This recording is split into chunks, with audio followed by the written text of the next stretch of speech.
You're listening to Puma Podcast. Ang gusto kong palabasin is, dumating tayo sa punto na ang ating paniniwala, ang ating value-based system, ang ating pananampalataya ay naging mababaw to the point that the dichotomy has become so set apart as similar to the rich and the poor. The gap between that is so great. And ganun na rin yung paniniwala natin sa isang taong makasalanan o sukdulan ng makasalanan, etsapuera na natin. And doon ko rin nakikita na ang pagiging homeless ay hindi lang yung si Andy o si George. But when we also lose our values, when we lose our grounding, when we lose our identity that is dictated by conscience, I also become a homeless person. We all become homeless. We all become homeless. It's a society being lost of its identity, robbed of its natural, integral purpose.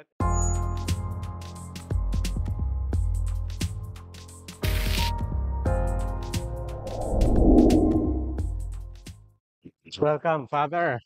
Thank you, Robbie. Thank you. Salamat. It's Congratulations. been a while. Oo nga po, congratulations. But also, I don't know how you would phrase it. It's been a while. So how would you characterize yung mga araw na ngayon? I'm not talking about your award, huh? Yeah, But yung yeah. mga araw ngayon compared to when we first started talking, particularly nung time ng Duterte war on drugs. Sorry for the smile. I was thinking, may nabago ba? Well, definitely the killings has tapered, but feeling ko the killers are just around. The impunity is still has to be resolved. Wala pa nakukulong, mapera yung puno at yung arkitekto, but all the rest are still the same. And I'm hopeful. I'm hopeful since we started, or since 2015 when I started caring for the homeless. I learned that to be able to sustain, or one of the sustaining secrets in this mission is to be contented and to celebrate pockets of hope. And that is one of the things that I still do. Except in this recent announcement, it's not only a pocket, it's a pool, it's a huge sea of hope that I'm both humbled and honored to receive in behalf, palagi ko sinasabi, in behalf of the homeless and the thousands who have been deprived of justice. Of course, what you're referring to is yung recent recognition nyo as a Ramon Magsaysay Awardee for Yes po. 2025. I was going to say, gaya ng sinabi nyo, this is more than a pocket. I don't know what the process is for Ramon Magsaysay awards, but in terms of, gaya ng sabi nyo, finding hope in wherever you can get it, what does this bring to you in terms of recognition? You work with people who are not only invisible, but in a way, tinaboy. Diba? Yes. And I'm not just talking about drug users. I'm not just talking about the 30 years. Kalinga predates all of that. These are, at the same time, these are not necessarily people who want to be in the limelight. How did you receive this? It's pretty high profile. The Ramon Magsaysay Award, just among the people that people can recognize easily. You follow in the tradition of Mother Teresa, Yeah. the Dalai Lama, Sabi ko, "Puwede bang hindi ako? Puwede ba baka merong iba diyan kasi you look at the ranks of these people and you put in a former drug addict Mm. among the ranks, and definitely there is a stark contrast. And, I don't know, but, since it became clear when I brought it to prayer na it's not about me, but it's about the faces, the unknown faces. It's not about the worthiness, but how the the quote unquote recycling story from trash to a new product has been redeemed. And maganda yung sinabi mo na tinaboy ngayon ay binibigang mukha at maari ng makilala at yakapin. So doon sa kontekstong yon, kung tinitignan yung pagkilala sa ating ginagawa at pagtanggap sa Ramon Magsaysay Award po. I do want to get later on to the war on drugs. Among other things, dahil certainly dito sa Pilipinas, yan ang pagkakakilala sa inyo, at least in recent years. But I do want to give context because I saw the citation ng Ramon Magsaysay Awards, and I think it was correct and appropriate for them to frame this that it was not just about the Duterte years that you had this Arnold Jansen Kalinga Center. long before, before that. Yes. So maybe just a quick when sinabi natin yung mga taong tinaboy, we are here in Tayuman, in Santa Cruz, Manila. In the middle of traffic that everybody passes by, thousands of people pass by, and they have no idea what's going on. Certainly, beyond the Philippines, this will be their first introduction to you in the Kalinga Center. Just quick reminder and refresher to people what you do here and what ultimately is your mission. The mission that I could say, since I was tasked and entrusted with the office of the Justice and Peace, Integrity of Creation in 2013 or 2014, was to bring, in the words of the SBD, my congregation, is to make the word enfleshed in the lives of the people living in the margins. At least that is in the language of Justice and Peace, Integrity of Creation. Yung ipaalala sa mga dukha na ang salita ng Diyos ay hindi lang salita, bagkus kumikilos. So when I entered the office, there was a huge freedom to create a program. And when I was at the process of looking for the program, the plight of the homeless was very, very strong in front of my face. They were living in front of me, beside me.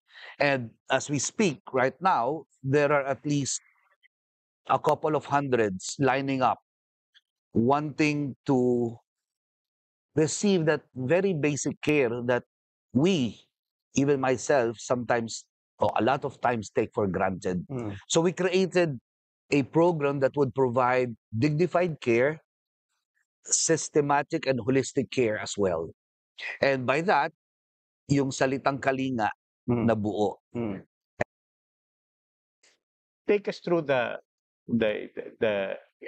a typical or somebody na talagang tumatak sa usap nyo, sa isip nyo, na archetypical, sabihin natin. Saan siya gumising? Paano siya napunta doon? Gaano katagal na siya doon? Pagkatapos, ano yung typical na araw niya kung walang mga kumakalinga katulad ng Kalinga Center? A typical day, let's gamitin natin example si Andy or even George. Both of them have similar stories na nagkaroon ng alitan sa pamilya, irreconcilable, or feeling inferior sila, nagpa siyang lumayas sa kalye, doon natutong mabuhay to survive. Hindi lang mabuhay, to survive. And nalaman ko na ang pagdodroga ay isang paraan na para mabusog yung sikmura. So lalo na yung solvent. So they indulge into that and explored other forms of drugs. Hanggang sa paggising, ang unang hahanapin, pagkain, tsaka banyo. Doon sila pupunta sa, makikiusap sa guard, papasok ng Jollibee, 7-Eleven o McDonald's. Yung McDonald's bihira kasi mas stricto. O gasolinahan. Doon sila maghihilamos at ang unang hanapin, saan may feeding ngayong araw.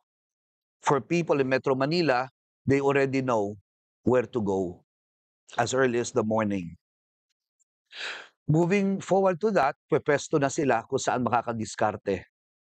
Maghahanap ng salapi sa pamamaraan ng panlilimos, sa paraan ng kalakal, or yung talagang nalulung na, nalubog na, krimen. And this will go on and move on hanggang sa dapit hapon, maghahanap na ng paraan kung saan tutulog. Kasi may kanya-kanyang turf. Dito ako, kung gusto mo dito, bayad ka. Ang isa pang hahanapin nila, yung pambili ng cellophane para panlatag man lang. Bakit cellophane? Mainit. Kasi ang semento at damo, malamig. So, ang banig at ang kutsyon nila, cellophane o kaya karton. Para walang hamog. Para walang hamog. Karton ng anumang chichirya. Yung parang aluminum na manipis. O kaya yung karton lang na basta hindi porous. Hindi porous. Hindi sapat. It's not enough. Hindi sapat yung yun lang ang nakikita ko eh. I think most people think that way. Karton, 'di ba? Yes. O, 'di ba? Hindi enough 'yon. Hindi enough 'yon, or minsan I've seen people na kahit nga karton, walang makita o worst, ipinagkakait sa kanila yung karton. At merong iba, siniswerte, pinapalad, naaabutan, nakakatanggap, o may discarding hapunan. Yung iba, tulog na lang na walang laman ng sikmura. At ito, na pag nung sumapit yung issue ng flood control, sabi ko, does this concern us? Flood control, corruption, and pangungutong ng DPWH. At first glance, sabi ko, hindi naman atin. Pero sabi ko, ang unang nasasalantaan ay yung walang tirahan. Ang unang naghahanap ng safe ground, yung walang bubong at walang masilungan. So the homeless are the first and paramount victims of the corruption of people in government and contractors. So ito yung kanilang sabihin nating daily program. From morning na maghahanap ng pagkain at mapaglilinisan, hanggang sa gabi naman hahanap ng magagamit na kumot at unan at banig sa paraan ng karton at cellophane. Ito yung tumakbo sa malikot kong isip, paano natin tutugunan to? At kaya klaro sa akin, hindi sapat ang pagkain. It has to be a dignified, systematic, and holistic caring. Kaya doon po na buo yung salitang kain, aral, ligo ng ayos. Yun ang Kalinga. Yun ang kalinga. Di ba? Kain, aral, ligo. ng ayos. Yung kain, aral, again, parang karton. I think we all see that. Diba? Mhm. Yung ligo, to me, is more or less, I guess that's the cellophane for me. Na, in the sense that I didn't know that. Diba? I didn't know that. Aha. Anong dala ng ligo sa tao? Para sa isang tao na, hindi man lang alam saan ako sasalok ng tubig, hindi man lang pang-inom, di ba? Siyempre, uunahin niya yung pang-inom, I imagine. Yes. Pero yung hindi lang hilamos, yung makapagbabad, makaligo. Ah. What does that mean? And why does that deserve its own letter in Kalinga? Because I think people understand kain, aral, ligo. I think a lot of people didn't immediately think of that. Yeah. Para sa ordinaryong tao, ang ligo ay sumasalamin sa kalinisan, no?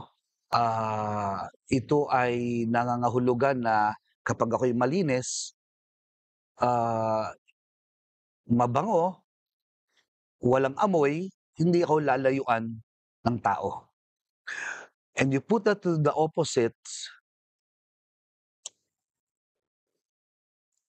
minsan nakakita ako ng hindi na alam kung paano maligo. A boy and a man na libre yung ligo, but they would prefer to swarm on the food. Hindi mahalaga sa kanila yung ligo. And pinagnilayan ko yun, sabi ko, bakit umabot sa ganon? That's how, and then I came to and my response was, the answer that I found was, ito yung ninakaw ng buhay kalye sa kanila. The dignity of cleanliness, the dignity of a human person able to stand, decent looking. Hindi naman kailangan magarbo. Basta yung malinis, yung pwede tumindig at titignan. Kasi anong nangyayari sa homeless, ayaw nang tignan eh. Tayo yung lumikha ng face shield. Di ba? Nung pandemic, may face shield tayo para yung laway o yung hygiene hindi makahawa. Tayo yung gumawa. Ako yung gumawa ng, ayaw ko sila maamoy. Ako yung gumawa ng pader para hindi sila makita at makilala. So ito yung simbolo ng ligo na makilala, makita, marespeto, hindi maitaboy, makilala bilang isang tao, no? Kasi sa ngayon, hindi nila kinikilalang tao ang isang homeless person. Naalala ko minsan, I was outside a restaurant sa Makati. Pagkatapos yung nagbabantay lang na kotse, Yes. tulong sa Oo. parada, bungal. Okay. Bungal, walang ngipin. Pagkatapos habang nag-aantay ako, nagkwentuhan lang kami. Because kita mo, malinis siya. Malinis. Okay. Pero sabi ko, kumusta trabaho? Kumusta naman ang kita dito? Dahil binibiro ko siya, parang daming kotse dito sa Makati. May kita Diba? siya. May kita ka. I mean, hindi ko naman, Totoo. hindi mo naman Hindi basta-basta. masisiro yun. Oo, hindi masisiro yun. Tapos nagkwento siya, sabi niya, dati sales ako sales ako sa, I don't know what, maybe some small company. But sabi niya, sales ako. And when he speaks, alam mo na may tinapos to. Okay. Magkano nangyari? Tapos tumawa siya. Sabi niya, ito, wala na ako ng ngipin. And then it hit me. I didn't realize that na Kailangan. ganun kadali, 'di ba? Yung physical na anyo mo, not just the appearance but the smell, and gaya ng sabi niyo, it's enough to bankrupt you, To bankrupt, to lead you, to bring you, to take away everything. Yes. Meron tayong mga we have a formation to make it holistic. The Kalinga Center created a formation from the very beginning, so that part of the formation is to rehabilitate and to provide renewal, second chances, sabihin na natin. And in this batch, it's batch 11, almost half, for the first time, nanirahan sila sa kalye not more than a year. Most of those from batch 1 to 10 are hardcore. Minimum of 3, 5, as long as 45 years nasa kalye sila. But 45 years. yes, isinilang or sanggol pa, iniwan na. No? By definition, no read, no write. Yes. Okay. Oh, certainly. So, for this year, namangha ako, nagulat ako na merong mga homeless na wala pa isang taon. And to connect to what we're sharing now, na bakit kayo nasa kalye? Tapos wala pa isang taon, ano nangyari? Nasunugan, merong isa na aksidente, yung isa ay nakadispalko, yung isa ay nawalan ng nanay.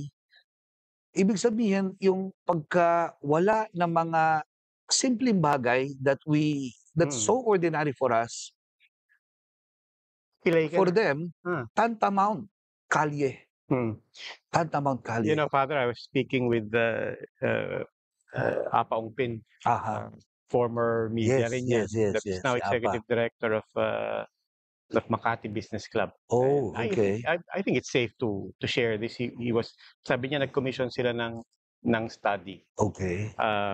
on the Filipino dream. Okay, that's interesting. And sabi ko, so what's the dream? Sabi niya, number 1, healthcare. Specifically, pagka may ma-ospital, kaya kong bayaran. And we both sat up. Yeah. Parang, that's it.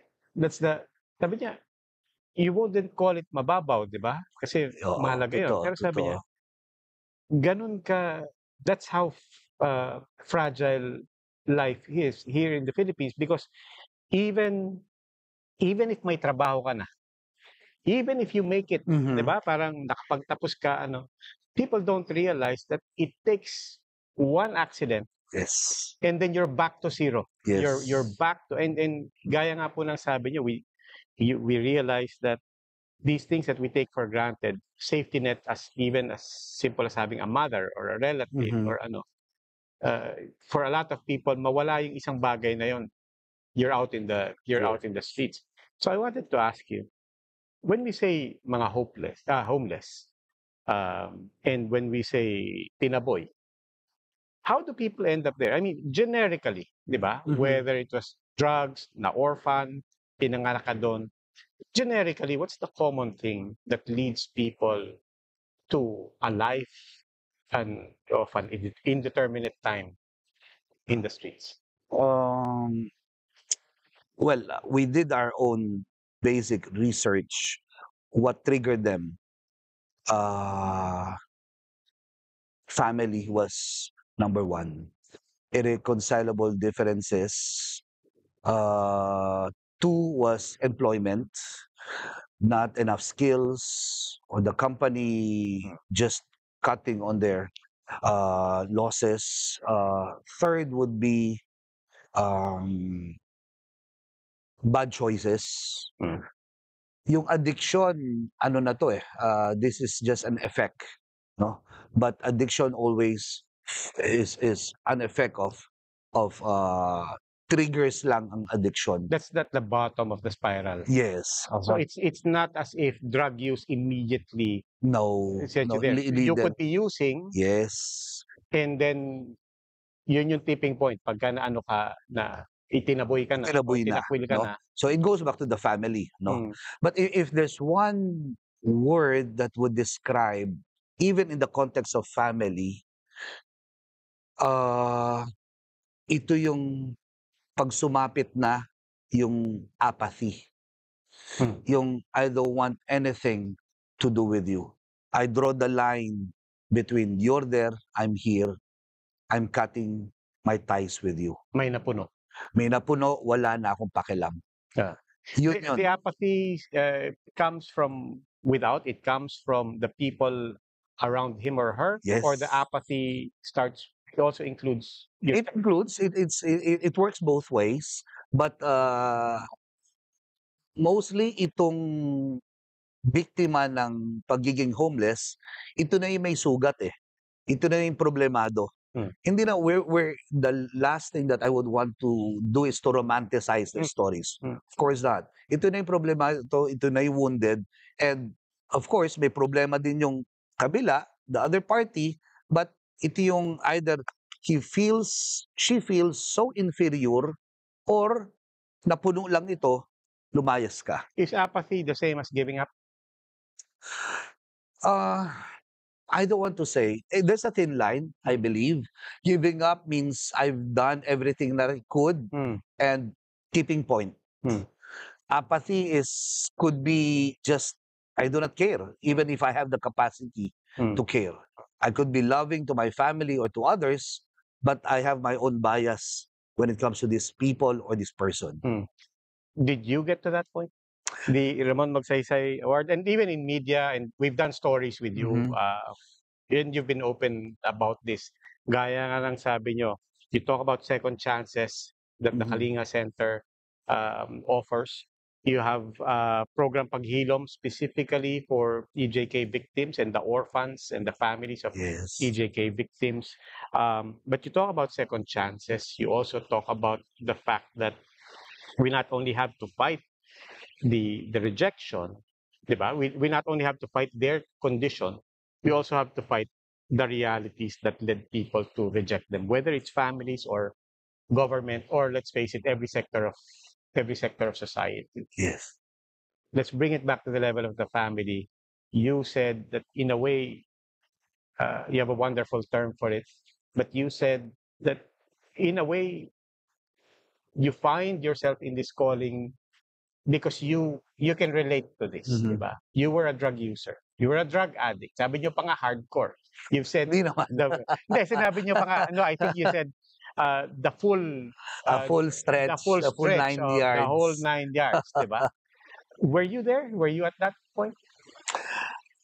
As far as being rejected and as a recipient of apathy, I think, yes, I could say, I recalled when I first decided to enter the priesthood.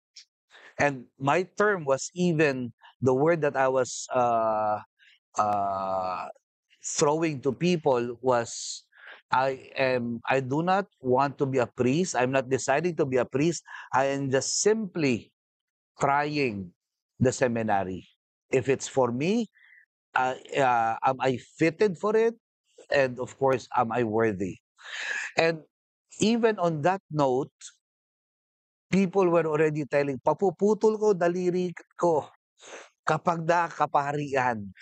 And this came from family. Okay. No? No less than family. And lo and behold, when I celebrated my first mass, my naughty cousin, during the offertory, took a silver plate and said, I'm collecting your fingers. Collection, not of pesos, but of fingers. It may sound funny, but it's true. It happened. And siguro, that is where the affinity, people would ask, bakit homeless ang pinili mo? And that is where not only my addiction, but more so the experience of being rejected is not only fresh, but something that I could empathize with, which is opposite to apathy, with the sector, with the people who society, government, and even sadly some church have pushed and refused to recognize. The people will obviously have a hard time imagining it, and people who know you then and now probably wouldn't recognize you from what you were before.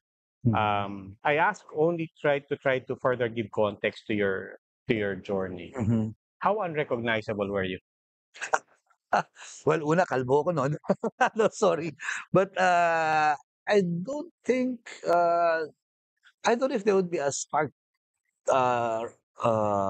sabihing change, nawala yung drugs, na If I saw you, would I have said, if I saw you in the street, I didn't know you, would I have easily said, addict yan, wag kayong ay hindi naman. Hindi. Well, my high school friends would, nothing has changed.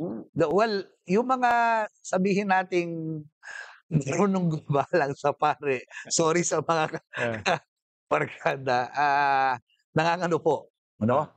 Pero yung mga tropa talaga, yung mga sanggandikit, plabyado, ano ka ba? Halika, uminom ka, o magpainom ka, madami kang pera. Yung, I don't know, because siguro para sa akin, yung pagiging addict is a scar. Of course, we set aside drugs. We live a life of sobriety. But adding up the lessons, it's still me. In that kind of life, my parents has ingrained the values of charity, compassion, and kindness towards others, especially to the poor, no? So hindi iba sa akin yung likas sa akin yung tumulong sa kapwa, no? So on that element of change, how it was then and now, baka pwede ko sabihin na mas umantig, mas pagyaman, and the motivation is more clearer. Yung sinasabi niyo po that the mission ultimately also is to give people a second chance. Yes. And no better person than you to testify to that, no, with your own life. But during the time of the war on drugs especially, or during times of wars on drugs, because it was not just Duterte. Yes. We're here in Manila. There was when I was starting out as a journalist, there was Mayor Fred Lim.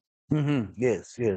And I think all around the country, there are so many LGUs that can relate to that. There are other countries, Yes. Thailand, Especially. during the time of Sin. Yes. Alam natin that it happens. But in those times, and in your particular case, nung panahon ni President Duterte, even the message of everybody deserves a second chance became controversial. Yes. And even that message was met with cynicism and derision and hostility, and not just by President Duterte. In society, there were families that subscribed or at least empathized with that message. Na hindi, some people are beyond redemption. Hindi nyo kilala itong taon to. Yes. Kilala ko yan. Totoo, Diba? totoo Hindi lang naman. ako nabuhay kasama niyan, mamamatay ako kasama yan. Totoo yun. And in a way, even media, diba? The way we depict people in movies, the way we... but I wanted to ask you about that time when even a simple message that you would think is very Christian and this very Catholic and very Filipino, na lahat may pag-asa and bukod doon, hindi tayo ang husga dyan. But even that message became controversial. True. Mahirap. Kaya ang hirap banggain nung messaging, ano? There are several ways to approach the question and even the argument na ang droga ay isang bagay na salot naman talaga eh. Wala naman talaga natutuwa sa droga. Lahat tayo galit sa problemang yan. Kaya pero ang tanong lang is, how do we approach the problem? How do we diagnose the problem? Lahat ng problema has to be approached in a scientific, in a way na may pamamaraan para hanapan ng solusyon. At Pero how can we be so... I mean, how can we, not just government, diba? Not just a president, yes. But how can, even in our society, how could we turn our own values around or even rationalize how we rationalize na hindi, hayaan nyo na yan. Di ba? Parang, and hayaan nyo na to dahil ito, well-intentioned din naman to. Di ba? Okay. Alam naman namin pinanggagalingan ni President Duterte. Aha. Di ba? How could we as a people, and how could some of us use the same values to rationalize, I mean, these ironic and very sad things. Tingin ko bukod sa naipackage yung problema sa droga na talagang salot, and the only solution is pagpatay or i-discard, tignan din natin na ano ba ang naibigay ng solusyon para matugunan ang problema sa droga. Tingin ko, even from my time, wala eh. Walang klarong solusyon, and even the world is struggling with it. You go to the drug cartels, they're the most liquid business there is in the world, ano? So it's a growing menace, it's a growing problem, but if we talk about solutions, wala eh. Walang safety nets. So the easiest, because we're living in a fast food mentality society, yung pinakamadali, discard na lang. No? Payagan na natin na kung salot talaga yan, total minahal ko, hindi naman nagbago, diyan na lang siya. Bigyan na lang natin or bahala na siya sa buhay. Yung salitang bahala na siya, yung mentality na, sige na, patodasan natin yan o let's just cut ties, as simple as that. I don't know how that would fit in the Filipino value-based system. I don't know how that would also be embraced in a Catholic view, which is also a Filipino view, considering our roots and our majority of us are Catholics. Ano? So, ang gusto kong palabasin is, dumating tayo sa punto na ang ating paniniwala, ang ating value-based system, ang ating pananampalataya ay naging mababaw to the point that the dichotomy has become so set apart as similar to the rich and the poor. The gap between that is so great. And ganun na rin yung paniniwala natin sa isang taong makasalanan o sukdulan ng makasalanan, etsapwera na natin. And doon ko rin nakikita na ang pagiging homeless ay hindi lang yung si Andy o si George. But when we also lose our values, when we lose our grounding, when we lose our identity that is dictated by conscience, I also become a homeless person. We all become homeless. We all become homeless. It's a society being lost of its identity, robbed of its natural, integral purpose. But tell us a story of anybody here sa Kalinga Center, sa program Paghilom, story other than yours. Yeah. I'll get my phone. Sige. Let's make it more concrete.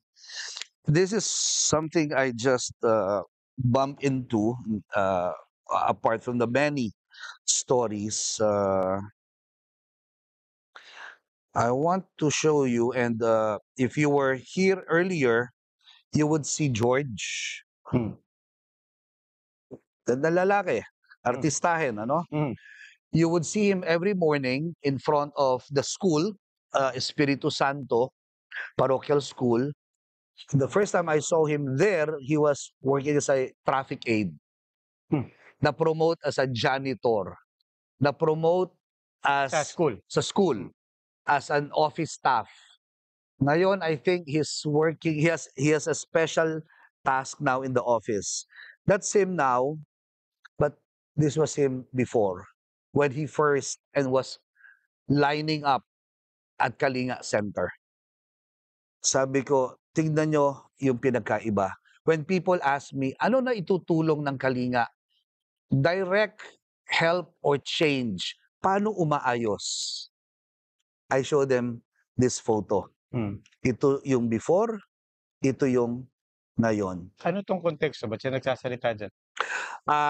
This was a Christmas party where I called all the graduates, meaning dating mga pumipila, tapos they followed our formation, finished and graduated from the formation, and have been and are still employed to this very day.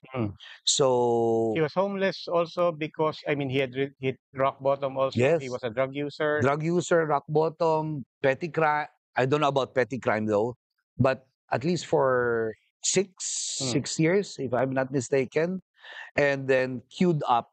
He was queuing sa Kalinga Center, and the thing Like everybody else, he has family. yes, So when you say you're homeless, it doesn't mean that walang pamilya yan. I mean, is it more typical na of the hundreds of people lining up every day sa Kalinga Center and the people that we see out in the streets, may inuwian o may pamilya yung mga yan? I mean, it is not as if they are... Dalawa. Merong pamilya, pero tinaboy dahil doon sakali na sila. Meron din naman po na wala nang talagang pamilya, hindi na kilala, hindi na alam, kaya nasakali na rin sila. In the case of... In case of George, I believe meron siyang pamilya, may kapatid, but he's more independent now. Perhaps trying to set a track record to prove to the family na kaya kong tumindig at baguhin ang buhay ko, perhaps to prove that they're wrong or just wanting to, should you say, be independent. Buti hindi siya namatay nung panahon ng... Madaming ganon. All the more I became so intense in my campaign kasi meron tayong 3 naging biktima. I have their photos na hinanap namin ng 3 araw. Nung natagpuan namin, balat ang kalahating muka, skinned, tapos may barena. Can I show it? Yes. Binarena yung muka and butas-butas. And he was one of our beneficiaries dito sa Kalinga Center, no? This was him when we had him make up na pana para sa burol, but this is him. Oh, wow. So, in-scrape yung noo, binarena, pinaso, Kinalusan, binarena, tortured. Excuse. And we had 3 homeless beneficiaries who ended up as EGK victims. Why? I suppose baka So meron. you were running already. You had the Kalinga Center. This was already program Paghilom? Not yet. Yes, No. it was already. So in the middle of taking care, or kasi Kalinga is care, you provide a haven here. A haven can refer to 2 things, diba? It can refer to shelter. The shelter. In a more benign way, but it also means protection and even hiding, diba? And even hiding people. Iba-iba yung konteksto ng silungan, diba? Yung Yes. yung masisilungan ng haven, diba? But for you to go from providing haven just as shelter to then having the context of this is haven as in I will hide you and I will protect you. That was not the original vision, I imagine. I thought it was just shelter. Now it becomes a place of Refuge. hiding, of refuge and protection. Ganun din. Did you realize that was, I mean, No, it came in spontaneously, and I had to even probe myself, ano. Bukod dun sa sabi nating haven, dalawa, tatlong konteksto meron doon, Mm. but it could also pertain to the word kalinga, to Mm. care. How do I care? Who do I care for? Oh, pero nag-iiba yung konteksto ng caring niyo, di Precisely. ba? There's caring Precisely. na ako sasalo, and then there's Precisely. caring na, huy, huwag niyo naman babarin na yung mukha ng taong to, True. di ba? Huwag niyo True. naman kakalusan. Patay na yan. And for that matter, huwag niyo naman papatay. It's a totally different It was. context. It was. And in all honesty, human as I was, or I am, when the drug wars, I admitted already, I voted for the butcher. But You did. yes, I did. And that is perhaps my greatest regret that I will carry with me for life. But after a month, or less than a month, or not, at least a month, sabihin na natin, seeing the death tolls, sabi ko, walang ya, nagkamali ako. No? Nagkamali ako. So, I was probing already, critically discerning, tataya ba ako dito? Or shall I just focus in caring for the homeless? It was not difficult. And the trigger point was, nakita ko na ang pinatay ay breadwinners. So, I saw my mother, because I was widowed of a father before I entered the seminary. I saw how this mother and the orphaned children would struggle to survive, and perhaps would even end up in the streets without the breadwinner caring for them. Father, what were you hoping for when you voted for Duterte? Change na I didn't know him from Adam, and that is where we also sabi ko, dito baka nagkulang din yung simbahan sa pagbibigay ng totoong larawan kung sino yung mga kandidato. But you were part of that church. And I blame myself. I blame myself greatly for not discerning. No, I know that there were killings in Davao, but even with his words, sabi ko, droga eh. Special na issue to sa akin. If he could help solve the problem that I also went through, then I will give him the benefit. I would give him the benefit of the doubt. No? I was wrong. I humbly admit, regretfully admit, I was wrong.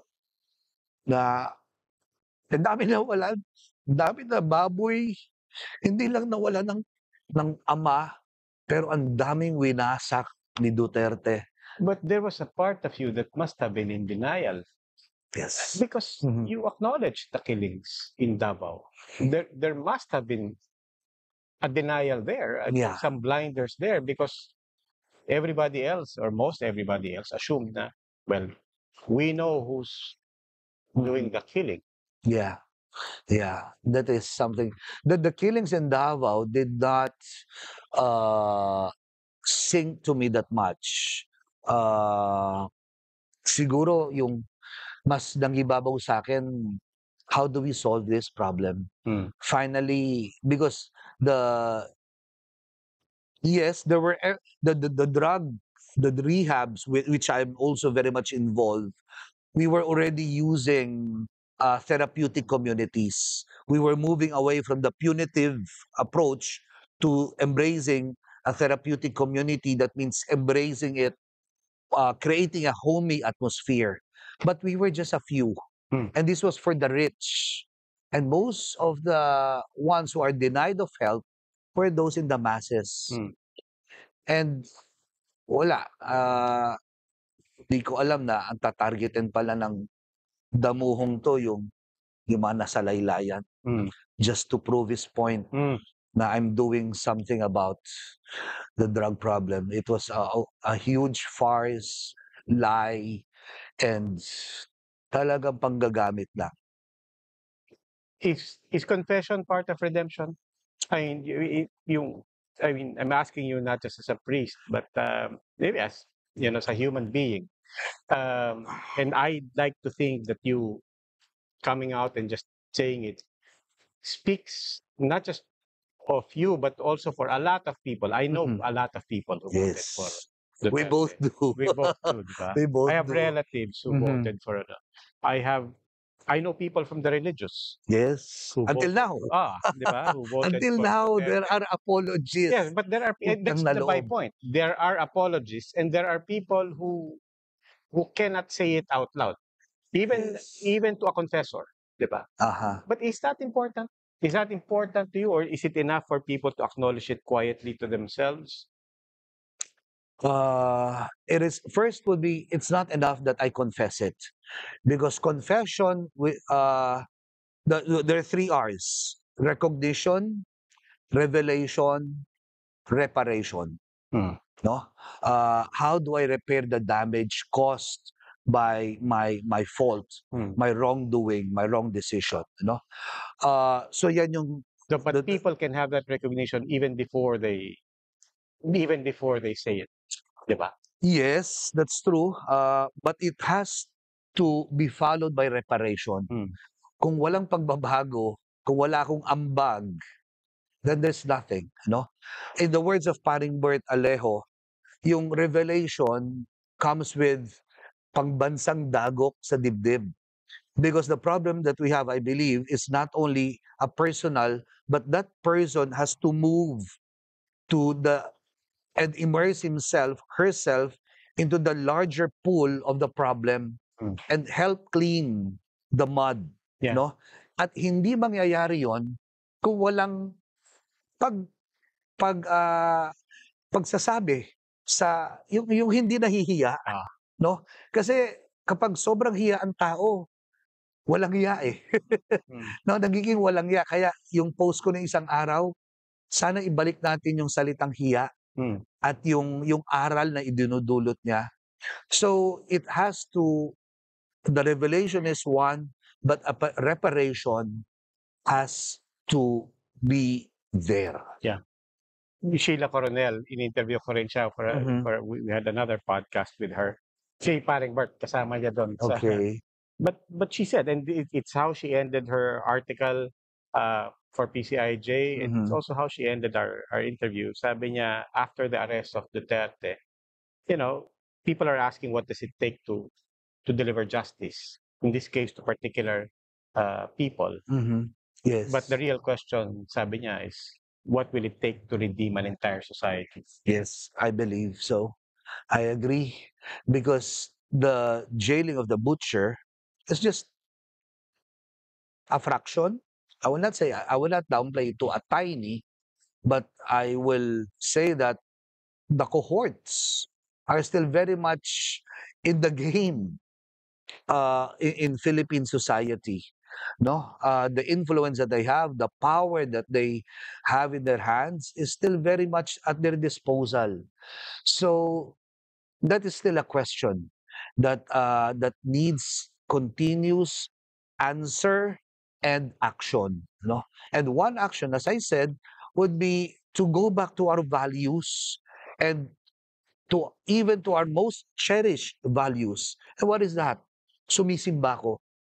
So what does it entail for a person who goes to mass but does something stupid, closes his or her eyes to a lie and corruption, and becomes at home with the becomes in harmony and in consonance with with uh with the obese of what corruption brings, you know?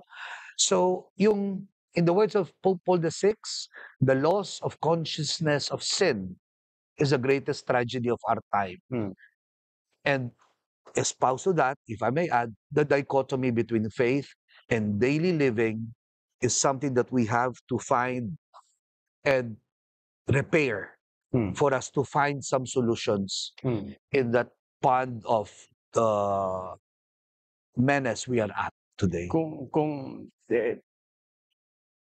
Kung tao ang Pilipinas, and Okay. it lines up dito sa Kalinga Center, with all its flaws and imperfections and criminality and corruption, and it is the person that has been rejected already, that people have given up on, di ba? Yes. So, dyan, apathy is there, and people are already asking, gusto ko pa ba dito sa taong to? Aalis na ako.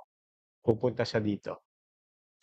Months from now, a year from now, what does a second chance for the Philippines as a person look like? Mhm. May kwento ako, Robbie.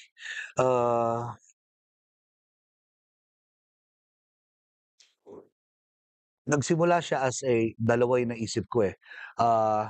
Siguro itong mag-asawa na lang dahil Pilipinas. They started as beneficiaries, and then sa father, ayaw lang namin na tumatanggap. Gusto namin tumulong. So may goodwill, which I believe is common in every person. May goodwill. So tulong sila, beneficiary, volunteer. That's why we call them, I coined the name B Volts. Be volunteer. And then we designed the formation program. At the first stage, pumalpak. Three cardinal rules. No drugs, no alcohol, no violence. They broke the one cardinal rule, tanggal. Sabi ko, tanggal kayo sa B-Volts, pwede kayong kain ligo. Kasi sa B-Volts, may formation, may tirahan, may allowance. Wala kayong tatlo, balik kayo sa basic. Pila ulit sila, apply ulit sila B-Volts, after months, tanggap sila. After months, ay nag-ALS, Alternative Learning System. Sabi, uy, level up, gusto ng... the first stages, when they go through the kain ligo, we recreate their self-image. Yung gusto ng luminis, nanunumbalik yun eh. So, the recreation of self-image, palabas lang, at least umaayos na. Pag gusto na mag-aral, which happened to Louie and to Christy, the self-respect is being reclaimed.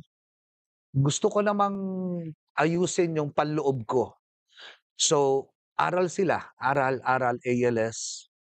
Pumasa yung babae, baksak ang lalaki, nagsugal, nagdroga, kick out ulit. Before he was kicked out, he asks me, Father, tanggal ako sa B-Volt, suspendido ako sa kain, ligo. Ipagkakait mo rin ba yung pag-aaral ko? Para akong sinasampal nun. Robbie, sabi ko, shucks. Sabi ko, gusto ko magtapos ka. Gusto ko magtapos ka, Louie. Yan yung daan mo eh. Yan yung redemption mo. Sinaga niya, nakabalik sila after 3 weeks of suspension as a regular Kain Ligo beneficiary, and then nagtapos siya, graduate siya. After 3 attempts sa ALS, sinabitan siya ng medalya ng kanyang asawa. At the age of 42, graduate siya ng elementarya. Pilipinas, I believe, could be likened to their story na hindi pwedeng babyhin, dapat merong compassionate justice, dapat hindi pagsawaan dahil tao, nilalang, ipinagkatiwala sa akin. Pangatlo at panghuli, gaya ng pagkalinga ng Diyos sa akin, na makasalanan, na hindi lang nahuhuli na ako'y makasalanan, hindi lang nabubulgar na ako'y makasalanan, hindi lang nakikita sa CCTV yung makasalanan ko, pero I'm sure it's similar in par with their sins. Hindi ko bibitawan yung taong to. Ganon yung malasakit na dapat sa bayan. It has to have that compassionate justice. Hindi pwedeng awa lang, dapat meron ding tama, tama at sapat. na accountability na kinakailangan. So, ganon yung nakita kong nakaahon si Christy at si Louie na ngayon ay hindi na homeless, nangungupahan na. So, ang Pilipinas parang feeling ko homeless siya, biktima siya ng tukhang. So, anong kailangan? Tama at may dangal na pagkalinga at yung paghilom na may kasamang pagyakap. Yun lang po yung munting nakikita ko sa sugat at malalim na sugat ng ating bayan. Father, maraming salamat sa inyo. Salamat At po. maraming salamat sa pagtiwala nyo sa amin Ako. para rin mailabas ang inyong kwento. Kayo pong mga tapat at tapat sa katotohanan na nagtataguyod kahit may batikos kaliwat kanan. Kayo po yung sinasaluduhan ko rin. Salamat po. Maraming salamat po, Father Flaviano Villanueva, Ramon Magsaysay Awardee for 2025. Nandito po tayo sa Kalinga Center, sa Arnold Janssen Kalinga Center dito po sa Catholic Trade Building. Catholic Trade Building sa Oroqueta, kanto ng Oroqueta at Tayuman, dito sa SVD Provincialate po. SVD Provincialate of the Central Province. Tapa. Then muli, ako po si Robbie Alampay, Puma-Podcast. Maraming salamat po sa inyong sumubaybay sa amin. If you like how we carry out our conversations dito sa Teka Teka at saka sa Puma-Podcast, please do consider subscribing. You can find us on Spotify, Apple Podcast, kung saan man kayo Puma-Podcast, ika nga natin. And also we're on YouTube. Please do consider subscribing. And if you like this conversation, please do share it with a friend. Muli, maraming salamat po, Father Flavi. Salamat din muli. Salamat din At sa muli. inyo po, maraming salamat muli. God bless.